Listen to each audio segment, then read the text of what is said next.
So ito yung resignation ni ano, ang resignation ni who's this? Ni Santiago. Ang kanyang resignation ay irrevocable resignation. Ibig sabihin, hindi na baling muli. Okay? So ngayon mga kababayan, ang nakasulat sa kanyang resignation, okay, ang sinasabi niya dito, dahil siya ay tinatrabaho or pinopolitika. Pero kaya nga nag-resign na lang siya para hindi na siya magpapaapekto pa sa politika or paninira. Ang sinabi niya dito, sinunod naman daw niya ang anti-corruption marching order ni Bangag. Okay? At binanggit niya yung kanya mga entrapment operation regarding dito kay itong Mayor Punsalan at yung Councilor Bron na bilang pagpapatunay nga sa Bangag na ginagawa ko naman ang aking trabaho pero sa kabila nito ay ako ay talagang tina-target pa rin, di ba? Baka si Lisa Tanas na nag-target sa'yo dahil hindi mo nakuha si Maharlika at saka si Harry Roque.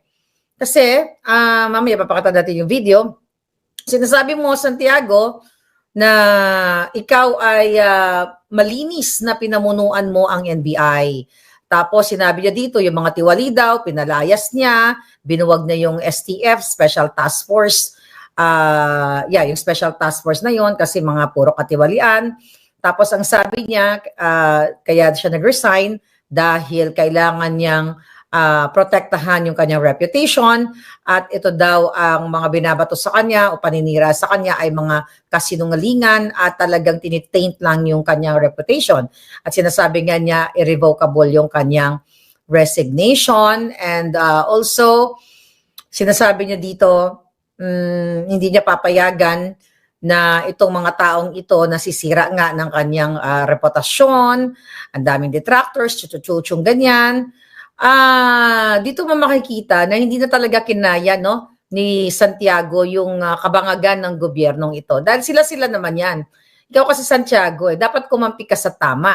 Okay? Sila naman yung mga bangag na yan ang sumisira dito kay Santiago na ito. So, meaning talagang within the bangag administration, within the NBI, ay nagkakagatan sila. Para silang mga asong ulol na nag-aagawan sa isang buto. Okay? Actually, maraming boto. Pero nag-aagawan sila dahil greedy sila, kaya maraming boto silang pinag-aagawan. So, okay.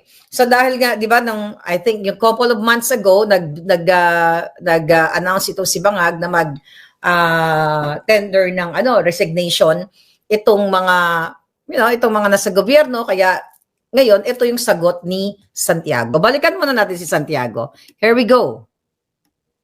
Okay, balikan natin si Santiago back in the day. Okay? Ito ay March, April. Pinayla na Roque and Maharlika. Yes, pinayla na namin finally si Secretary Roque at saka si Maharlika na inciting to sedition, unlawful use of publication, all in relation to cybercrime. Okay. Kasi yung pulburon na yan, matagal na namin yan na patunayan na AI generated. Ayan, tumanda ka na lang, Santiago. Well, napaliwanag ko na yan, namura ko na rin sa dyan. O ngayon, na-realize mo ngayon na talagang ang gobyernong bangag ay bangag.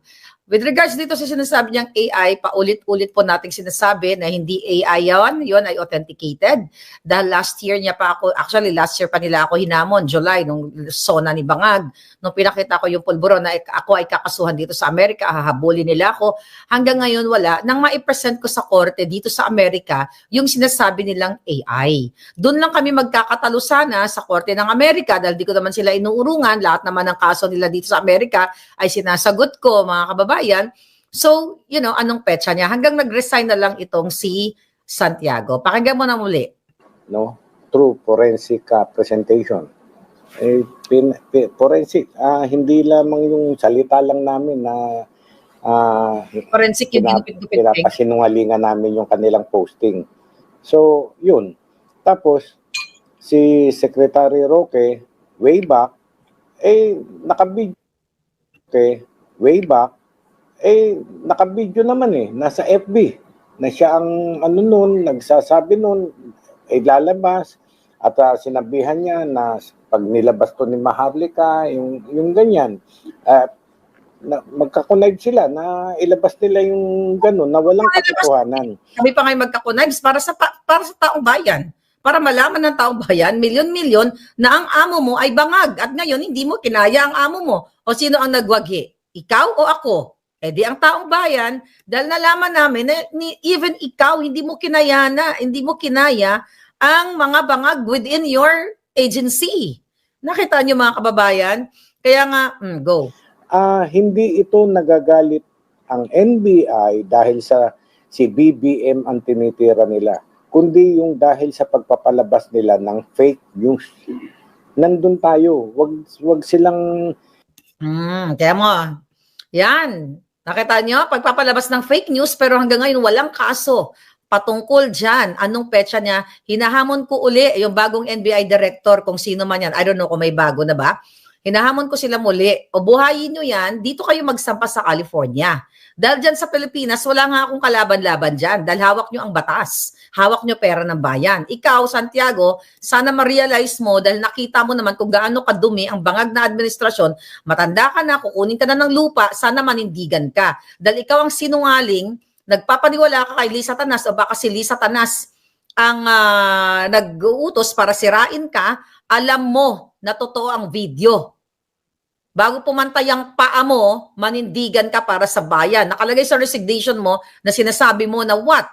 Ayaw mo ma-taint ang iyong reputation? You've been there in service, naging police ka, naging prosecutor ka, naging judge ka. Gamitin mo pagiging judge mo, hindi sa isang bangag na presidente at si Lisa Tanas at now ikaw naman ngayon ang kinakana ng mga addictus. Diba? So manindigan ka dahil hindi na kita kayang hamunin ngayon dahil wala ka na Wala ka ng power, wala ka na sa posisyon dahil nag-resign ka na nga ng irrevocable. So ngayon, manindigan ka kung para ka sa bayan dahil alam mo, Santiago, na totoo na ang amo mo ay addict. Dahil kung totoo, mga kababayan, na fake ang pinakita kong video sa harap ng milyon-milyong Pilipino sa Facebook Live at dito sa California, dapat yan na ang pinakamatibay nila para ma-pin down ako o maano nila ako, whatever, gusto nila akong gurgurin, lahat naman yan. So yan ang pinapakita natin. Hanggang sa nag-resign na lang siya. So patunay na even ang sarili niyang government ay mga julul. Okay? Tingnan natin pa sinabi niya dito. Huwag nila sabihin na politika, wala sa akin nagdidikta. Ngayon, ikaw pinopolitika. Nakita niyo mga palangga? Sa kanyang resignation. Okay? Na sinasabi niya na pinopolitika siya. Doon sa first part. Dahil sa kabila niya, sabi niya, firm and loud, clear, and devoid of politicizing. So, pinopolitika daw siya. Your message last Sona resonates. She will put a halt to corruption. Well, nabagit ko na kanina yun. So, yun nga, may mga nahuli daw siya, ganyan-ganyan. O, sino ngayon? Masakit ba?